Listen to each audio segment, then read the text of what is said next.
I'm not dressed for that. You're dressed for Burger King. Should we make it Burger King? Here are the top 10 most ridiculous times people sued fast food restaurants. There are those who will always try to put the blame on the chains, sometimes with good reason, and other times, well, not so much. Yeah, I have a lot of questions. Number one, how dare you? No knife, no problem. I need a knife. In 2016, Popeyes had to find out the hard way that you should never take away people's right to cutlery, ever. Indeed, a man from Mississippi, who also happened to be an attorney, decided to sue Popeyes' Louisiana kitchen after choking on a piece of chicken when the fast food joint failed to provide him with a knife at the drive-thru. Instead, he was given a spork, a hybrid utensil combining a spoon and a fork. Following this unfortunate incident, the man had to undergo emergency surgery to get the chicken out of his throat. A little extreme, especially considering all the possible solutions that were available to avoid such a conundrum. Put it in your mouth and let the meat slide down your throat hole. Like, well, going back to the restaurant to get a knife, or, taking smaller bites of the food. Plus, as many people have pointed out, who eats fried chicken with utensils anyway? Popeye's chicken is the shiznit! Either way, the man was seeking financial compensation and punitive damages, but after more than a few extreme comments directed at him and his family online, he eventually dropped the suit. Finger-lickin' good disappointment. It's finger-lickin' good. Back in 2016, it was KFC's turn to have a lawsuit filed against them for false advertising. This time, it was from a New York woman claiming she didn't receive everything she had ordered. Oh, you poor baby. Well, actually, she did, only it didn't quite live up to expectations. Indeed, despite the commercials showing the KFC chicken bucket overflowing with fried chicken and marketed as enough to feed an entire family, the one she got did not match what she saw. She stated that they're showing a bucket that's overflowing with chicken. You get half a bucket. That's false advertising, and it doesn't feed the whole family. They're small pieces. Originally, KFC had offered her a pair of gift certificates, but that wasn't enough to soothe her rage. You're not nice! Claiming the chain violated the law by engaging in false advertising and using misleading trade practices, the lady sued KFC for $20 million. The case was eventually dismissed due to insufficient facts. A Boney chicken nugget. I can walk into a McDonald's in Nigeria, order chicken McNuggets. When I bite into it, you know what it's gonna taste like? Just last year, a man in Palm Beach, Florida, filed a lawsuit against the Golden Arches after injuring himself with a chicken McNugget. How did he do this? After he bit into one of the breaded chicken bites, he claimed that he broke his tooth on something hard, something that wasn't supposed to be there, a bone. What? No way! Apparently, he pulled a bone almost an inch long from his mouth and suffered from unbearable jaw pain, toothache, and a headache for the next few days. Alexi Stolfa, the man in question, was seeking a recall of McNuggets to avoid massive consumer injuries and insisted that they presented a danger to all consumers. He also learned following a visit to the dentist that he had 2 micro cracks in the afflicted tooth, and since it would take at least 6 months for him to have his tooth replaced, and he didn't have any dental insurance to cover the expenses, he wanted McDonald's to do it for him and demanded $1.1 million to cover his injury. He claimed he wasn't trying to get famous from this lawsuit, but simply wanted to protect people and tell them to be very careful with McNuggets. Mom, can we have some chicken nuggets? Oh dear, that's put Sarah in a spin. Price may vary. What's the difference between a chimichanga, a chalupa, and a tostada? Everybody knows that reading the fine print on anything is crucial. It all began when a couple visited their local Taco Bell to get their hands on 2 $5 chalupa craving boxes. However, disappointment and anger were lurking in the shadows as they were charged more than $5 for each. The horror! Instead, the total for the 2 boxes boxes was $12.18 before tax, which did not make the happy couple very happy at all. Most people would simply let it go and maybe pass along a comment to the manager, but not these determined diners. Drop the chalupa! Yeah, drop the chalupa. They ended up filing a lawsuit against Taco Bell and their parent company, Yum Brands, for false and misleading advertising. They said the only reason they had gone there in the first place was to benefit from the $5 promotion. In theory, they could have won if only Taco Bell hadn't been one step ahead. It turns out the chain didn't need to charge what was advertised because the commercials had some legal fine print with a "prices may vary" disclaimer. Look what happens to the taco. This is why it's important to always read every single tiny bit of print before taking that next step. The proof is in the chili. At least once a year, I like to bring in some of my Kevin's famous chili. Once upon a time, there was a lady named Ana Ayala who claimed to have made a shocking discovery when eating a bowl of chili at a San Jose Wendy's restaurant: a human fingertip. This is possibly one of the scariest experiences one could ever be subjected to, which is why the story received so much exposure so fast. And while similar occurrences have happened in the past at different chains, this particular one never actually happened. I'm serious about this stuff. Ana Ayala planted the fingertip herself, hoping to score some big money from a lawsuit. She got the severed finger from her husband's coworker, who had lost it in an industrial accident. And I do make a mean pot of chili.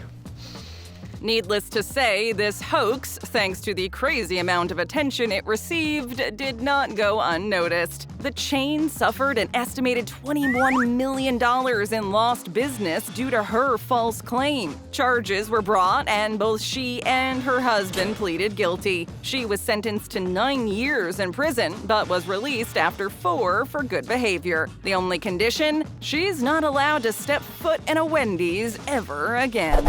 McNotHappy. I am not a happy meal right now. For most people, McDonald's is synonymous with Big Macs and great deals. For children, however, it's all about the Happy Meal. With that being said, just because it's called a Happy Meal, it doesn't mean that it makes everyone happy. Antonio Bramante, a resident of Quebec, Canada, and father of 3 young children, was a regular at McDonald's, but still had a lot to say about the chain's advertisements targeting children. A Happy Meal toy reminds people of a sweeter time, a simpler time. Since the Happy Meals were deliberately situated at children's eye level, his kids would inevitably beg for one, and he would feel pressured to buy one. But not only by his kids, but also by McDonald's itself. He estimated that he ate McD's at least once every 2 weeks, and that he had spent hundreds of dollars on Happy Meals over that time. I'll get you one of those Happy Meals. You got a Happy Meal? Can we get a Happy Meal? Will somebody get the kid a Happy Meal? Of course, it's all because of the toys that are often linked to popular film releases and must be collected to complete the sets. Since Canada has a law prohibiting advertising to children under 13, a judge declared the suit valid, and in 2020, a settlement was reached. McDonald's now has to use images instead of physical toys in the displays and place them above the images of other Happy Meal offerings like books. Too much texting. Papa, are you near me? Papa, can you hear me? There's nothing more annoying than being hounded by companies with promotions every single week. Well, actually there is, and that's being hounded at every hour of the day without your consent. And that's exactly why this next lawsuit came to be. Who's Papa John? It was Beverly Hills resident Jonathan Anozie who finally said enough is enough and took matters into his own hands by filing a lawsuit against pizza giants Papa John's for texting him too many pizza offers via an automated marketing system. The suit alleged that around 50,000 illegal text messages were sent to uninterested customers across the country after certain Papa John's franchisees provided their marketing company with a list of customers and their phone numbers. Are you kidding me? Gimmicks don't make better pizza.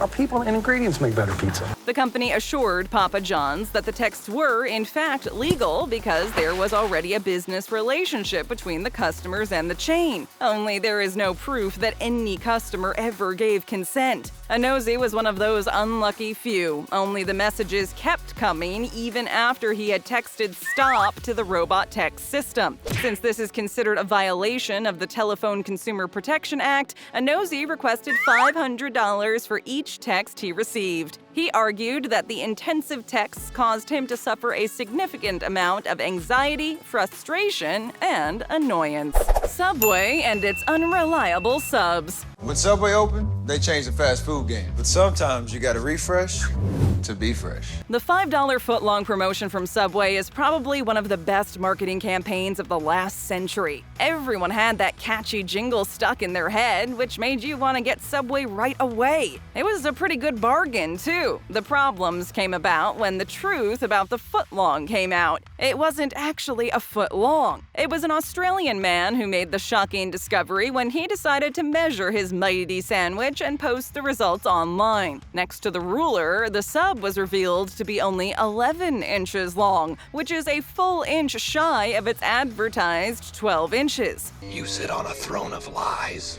Obviously, customers were not happy about this fib, which led to one of the longest-running lawsuits. 2 New Jersey men took it upon themselves to get justice for hungry customers and took the sandwich giant to court seeking damages. An attorney involved in the case even went as far as going to 17 Subway shops in New Jersey to measure the sandwiches. The verdict? None of them were 12 inches. Subway kept defending that its footlong was supposed to be a descriptive trademark rather than an accurate measurement, but people didn't buy it. You're born for this! After years, Subway finally settled and agreed to measure the subs in front of customers and pay the plaintiff's legal fees.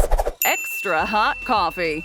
It's so hot, I poured McDonald's coffee in my lap to cool off. In 1992, Stella Liebeck was with her grandson in the parking lot of a McDonald's in Albuquerque, New Mexico, when she spilled burning hot coffee all over her while she was trying to open the lid. While it might seem rather innocuous at first, it led to a lot more than a couple of swear words. Liebeck suffered third-degree burns and ended up at the hospital, requiring multiple skin grafts. It was only after McDonald's refused to reimburse her $20,000 medical bills, offering her only $800, that the lawsuit was filed. You get me one coffee drinker on that jury, you gonna walk out of there a rich man.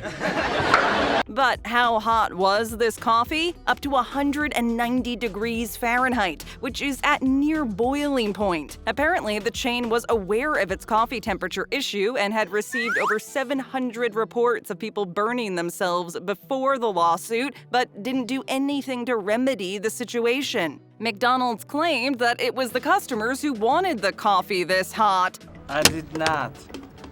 Oh, hi, Mark.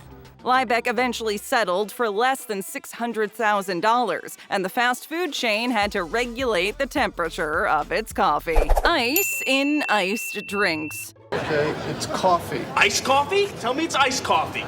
Are you the kind of person who orders their drinks light on the ice to enjoy even more of the actual drink? If so, here's something for you. Back in 2016, there was a very comedic, nearly ludicrous lawsuit launched regarding the amount of ice Starbucks puts in their drinks. Careful here, we're not talking about how much ice they put in hot drinks, but in the iced drinks.